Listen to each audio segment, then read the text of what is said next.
What's up, everybody? We are back. John Delarose here. Delarose.com. That's DELARROZ.com. You can sign up for my newsletter and get a free book. And on top of that, you'll be updated for new releases. You'll get a nice digest. So you'll never miss a video here. It's good stuff. Very happy.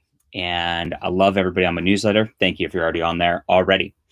Now, I try to talk about stuff on my videos that I don't talk about on the blog for the most part, because, I think it's better to have a wide range of content. That way, if you're checking into the blog in the morning, you will have something different than on the YouTube channel, et cetera, et cetera. This is a very important cultural topic, and I want to talk about this real quick.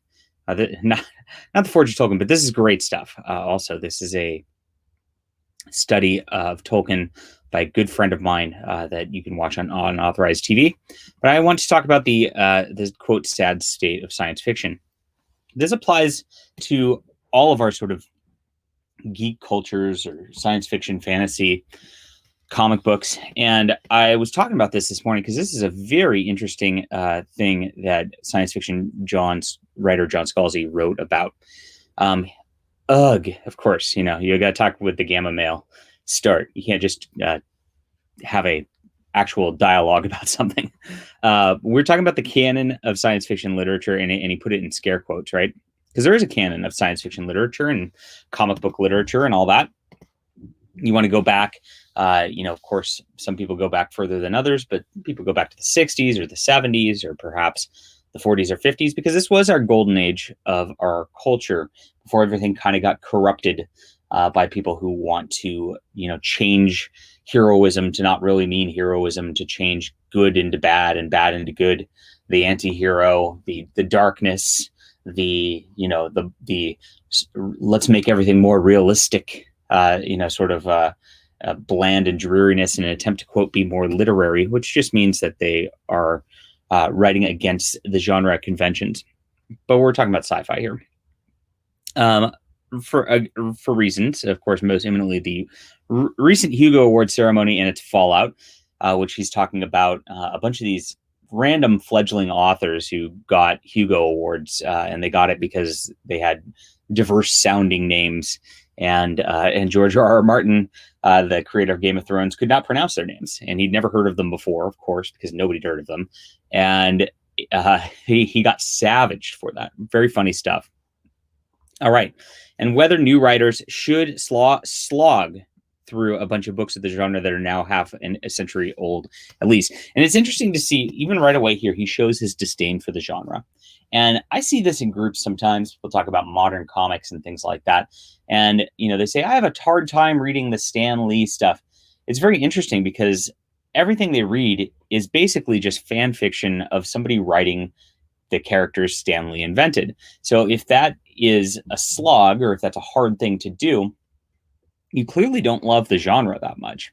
And this is the case with John Scalzi. He's showing disdain for the writers like Heinlein and the writers like Asimov and the writers like Bradbury and going further back, Edgar Rice Burroughs, Paul Anderson, who wrote these beautiful pieces, which is what science fiction was to begin with, and had the sense of heroism, the sense of wonder, the looking up to the stars and saying, what's the most imaginative, cool thing I could do, and instead, what happens is these people are just so focused on current year identity politics within all of their works that all that stuff doesn't matter, because all that matters now is this issue about somebody getting a gender pronoun wrong on Twitter and how it triggered them and ruined their lives. When you start getting books like that, you are at a point where you definitely have disdain for everything before, and there's a reason for it. And here we go. So who are now from a bunch of mostly male, white, straight writers who, shall we say, are not necessarily speaking to the moment. So yes, it's all about the identity of the writers, and that's something to poo-poo. Now, John Scalzi is a white male writer, so it's bizarre that he is anti-white male writer. But is he straight? That's you can make your own determination on that as you see fit, of course. But here we go. So he calls canon dead. He says that there's generations who don't care about this. There's generations of writers who are opposed to all of this, and it's true. All of the big mainstream writers now take the works of others, and they are building their careers off the works of these others, and yet they claim that these others are irrelevant, and they show disdain for that. And you see that throughout all of culture, and this has been going on. And I talk about this all the time. The deconstruction of the hero. I really think this started in comics with Alan Moore and Neil Gaiman and Frank Miller, where it became a deconstruction. You wanted to show the hero as neurotic, as having issues, as not being a very heroic person, or maybe having bad motivations to do what they do. Maybe going too far in doing what they do. Having fallout and problems because they do what they do. And when you get that, you really destroy the beauty of what the hero was to begin with.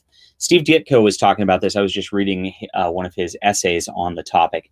And Joe Quesada wrote this deal in an interview talking about how he wanted to take these toys, and I'm paraphrasing, and that these are toys meant to be destroyed and broken. And so I talked about that in my blog this morning also, which I look at what Joe Quesada is saying is that one, it's much like John Scalzi is saying here, which is the canon is irrelevant. These people are irrelevant. Their works are irrelevant. He's poo-pooing it. When you call these works toys on the comic side, it's the same. It's the same basic irreverence towards the greats of the past. You just look at these characters created by Lee and Ditko and Kirby, Simon, all these wonderful characters, and you view them as not something to be respected, but something to be deconstructed, to be broken down, to go somewhere, quote, new with by showing how dark and edgy you can be. And that's the problem with so many writers these days, and why our culture is at a ugly state where, it really is holding up ugliness as beauty. It's holding up lies as truth. And when you get into that kind of storytelling, it doesn't ring true to readers. Politics aside and all this, guys, it doesn't ring true to readers. It doesn't feel right. The hyper realism in comics doesn't feel right for the medium, because why would you want a hyper realism of Green Lantern, a dude with a magic ring, right? With that he can fly through space through his willpower and create weird objects out of his willpower because he's got a magic ring. Why do you want to have realistic art on that? It doesn't make sense. If it's not a portrait or a painting. It's supposed to be a fun little jaunt in a comic space, and it doesn't make sense. So every aspect of every production in science fiction comics at this point is trying to force our past to be something that it's not, and it creates a bad copy of it because it's made by people who hate these old, original creations, is what it comes down to. So that's what we got to get back to. We got to get back to heroism. We got to get back to truth in stories, to originality, to fun, to something uplifting, to something that is inspiring, because all of this stuff was inspiring, and all this stuff that is now, as much as John Scalzi says the old stuff should be forgotten and is forgotten pretty instantly. I didn't cover the Hugo Awards. A couple people asked me to, because I wasn't interested in giving these people attention. Most of these authors who were nominated and winning these awards are actually smaller authors than I am. I'll cover George R.R. Martin or whatnot, because I think it's really funny watching him get canceled by these people. But at the same time, these guys, they're not creating classic works. They're not creating stuff that anybody cares about. Everything that John Scalzi says here, he's projecting about the current crop of writers, and himself included, because they're just not memorable stories, and you can't have anything good when you are trying to uphold evil as good, is what it comes down to. So that's the culture these days. And of course, I talk about the culture, but I also talk about solutions, guys. And if you go to Amazon, you can go check out my series, The Cosmic Warrior. This is my current comic series. I just released this a couple months ago.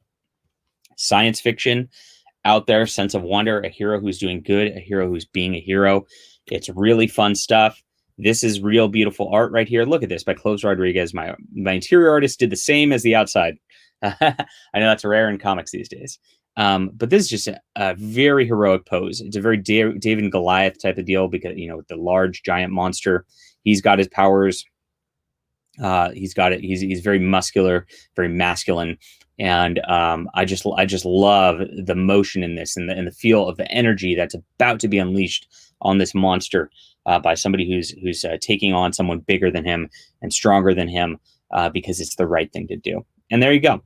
So that is what heroism is. This is a classic story you will definitely enjoy. One of the best kept secrets on the internet. A lot of people on their YouTube channels won't talk about my comics because they're scared of actual solutions. But you guys are the ones who spread the word, and I hope you'll check this out and read it. And I'll be back next time, guys. Hit the like and subscribe button. Leave a comment down below. Let me know what you think. I'll